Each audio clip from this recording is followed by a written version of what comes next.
Fala pessoal, tudo bem com vocês? Estamos de volta com o nosso canal Restauração da Figueira. Desde já eu peço para que vocês se inscrevam, deixem o seu like para dar uma força para o nosso canal. Hoje nós vamos inicializar o estudo do Gênesis 6 e vamos enfatizar esse assunto em quem eram os filhos do Criador citado no mesmo. Agora eu vou ler para vocês a passagem para a gente dar continuidade ao estudo.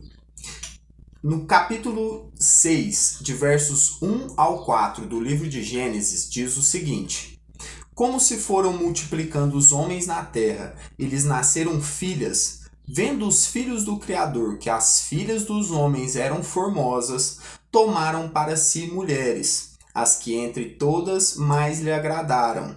Então disse o Criador: O meu espírito não agirá para sempre no homem, pois este é carnal e os seus dias serão 120 anos. Ora, naquele tempo haviam gigantes na terra, e também depois, quando os filhos do Criador possuíram as filhas dos homens, as quais lhe deram filhos.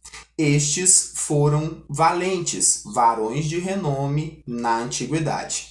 Portanto, nessa passagem do Gênesis, nós vemos que os filhos do Criador tomaram para si as filhas dos homens. Eles viram que elas eram formosas, e assim como nos vídeos anteriores eu havia dito para vocês, nós vamos corroborar esse estudo também com o livro de Enoque, no qual eu já vou compartilhar com vocês, é referente no livro de Enoque, o capítulo 7. Vocês podem nos acompanhar. E aconteceu, depois que os filhos dos homens se multiplicaram naqueles dias, nasceram-lhe filhas, elegantes e belas. E quando os anjos, os filhos dos céus, viram-nas, enamoraram-se delas, dizendo uns para os outros: Vinde, selecionemos para nós mesmos esposas da progenie dos homens, e geremos filhos.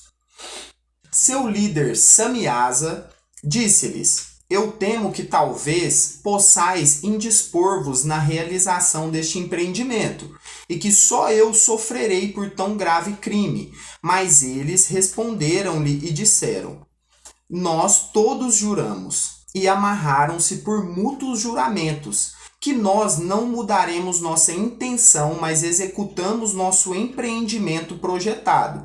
Então eles juraram todos juntos, e todos se amarraram, ou uniram-se, por mútuo juramento. Todo o seu número era 200, os quais descendiam de Ardes, o qual é o topo do monte Armon. Aqui, nessa passagem do livro de Enoque, nós vemos o significado de Ardes, no qual quer dizer nos dias de Jared, ou de Jared, o qual assim vai ser descrito na nossa tradução literal da Bíblia que nós estudamos. Portanto, nós vemos a similaridade dos dois trechos, dos dois textos. Tanto que eles se encantaram por essas mulheres filhas dos homens e que eles pegaram e tomaram para si mulheres, se amarrando por mútuo juramento entre eles, pois o seu líder, o qual é descrito como Samiasa, ele disse que ele mesmo arcaria com toda essa culpa, mas eles se amarraram e dividiram-se assim a culpa dentre eles. Então, gostaria de corroborar com vocês, referente ao livro de Gênesis, no capítulo 5, no verso 15, diz o seguinte: Maalalel viveu 65 anos e gerou a Jared. No verso 18 diz o seguinte: Jared viveu 162 anos e gerou Enoque. Este seria o mesmo Enoque do livro de Enoque. Porém, não foi ele o autor desse livro. Esse livro ele é feito assim como outros livros judaicos. Eles são formulados por tradições orais. Foram tradições que foram passadas de geração em geração, até que se passasse isso para um manuscrito, para que ele fosse conservado assim todas aquelas informações, todos aqueles aprendizados daquela época. Portanto, Enoque ele seria bisavô de Noé. No verso 20, diz o seguinte: todos os dias de Jared, ou Jared, foram 972 anos e morreu. Então aqui nós vemos o período em que aconteceu que esses anjos desceram à terra, que eles escolheram se vincular com as mulheres, as filhas dos homens. Muitos segmentos religiosos, eles tratam essa passagem e descredibilizam o livro de Enoque e tratam a passagem do Gênesis como se esses filhos do Criador fossem os próprios homens. Porém, eles usam como base para esse entendimento o seguinte texto. Se encontra no livro de Mateus, capítulo 22, verso 30. Porque na ressurreição nem casam, nem se dão em casamento, são, porém, como anjos no céu. Esse embasamento fica muito superficial, que é feito por muitas denominações religiosas. Pois aqui é bem claro que na ressurreição, assim que o retorno do Messias for consagrado, nós seremos transformados, será nos dado um corpo incorruptível e já não nos daremos em casamento e seremos como os anjos no céu. Esses anjos descritos, esses filhos do Criador, eles desceram e desonraram as próprias ordens que foram dadas pelo próprio Criador, que é descrito no livro de Judas. Eu vou compartilhar com vocês. Capítulo 1, dos versos 6 ao 9. E a anjos, os que não guardaram o seu estado original, mas abandonaram o seu próprio domicílio, ele tem guardado sobre trevas, em algemas eternas para o juízo do grande dia, como Sodoma e Gomorra e as cidades circunvizinhas, que havendo-se entregado à prostituição como aqueles, segundo após outra carne, são postas para exemplo do fogo eterno, sofrendo punição. Ora, estes, da mesma sorte, quais sonhadores alucinados, não só contaminam a carne, como também rejeitaram governo e difamaram autoridades superiores.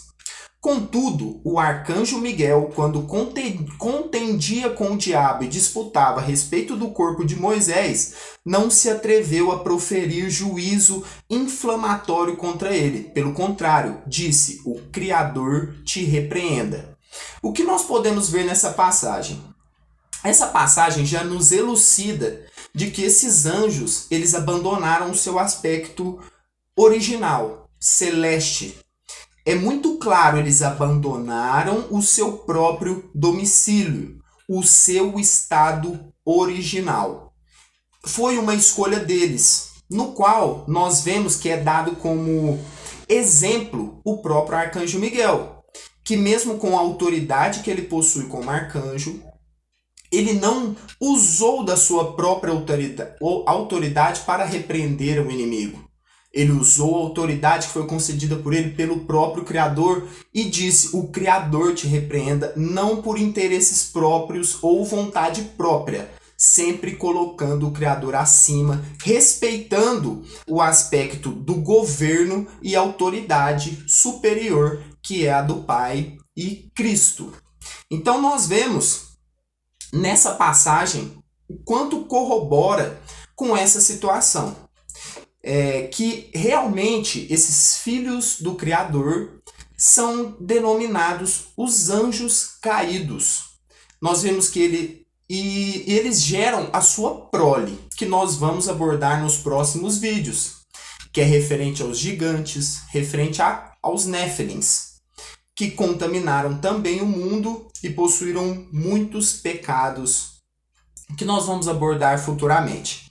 Para que a gente finalize, o nosso intuito desse vídeo é mostrar a primícia dessa guerra espiritual.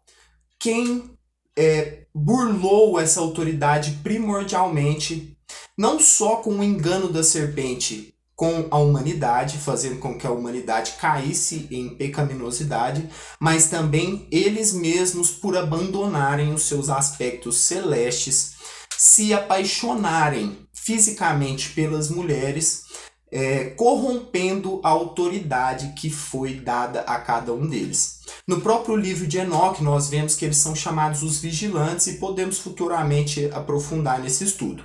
Para que a gente finalize, eu gostaria de compartilhar com vocês uma outra passagem para elucidar cada vez mais. No livro de Efésios, capítulo 6, verso 12, diz o seguinte: porque a nossa luta não é contra o sangue e a carne, e sim contra os principados e potestades, contra os dominadores deste mundo tenebroso, contra as forças espirituais do mal nas regiões celestes. Então, é claro a revelação que o Messias nos deixa, que a nossa guerra não é contra a carne. Sim, nós temos que combater a carne para que nós possamos vencer o pecado, para que haja o arrependimento, que é o que nós pregamos aqui, para que a gente permaneça com comunhão com o Espírito Santo. Então é isso, hoje nós ficaremos por aqui, vamos lançar os próximos vídeos, isso vai ser demandado várias vezes para que a gente aprofunde cada vez mais sobre esse assunto. Então fiquem todos na paz, peço que o Eterno nos edifique e nos conduza sempre aos seus caminhos por intermédio em nome de Cristo e nos conceda o teu Espírito Santo. Até mais.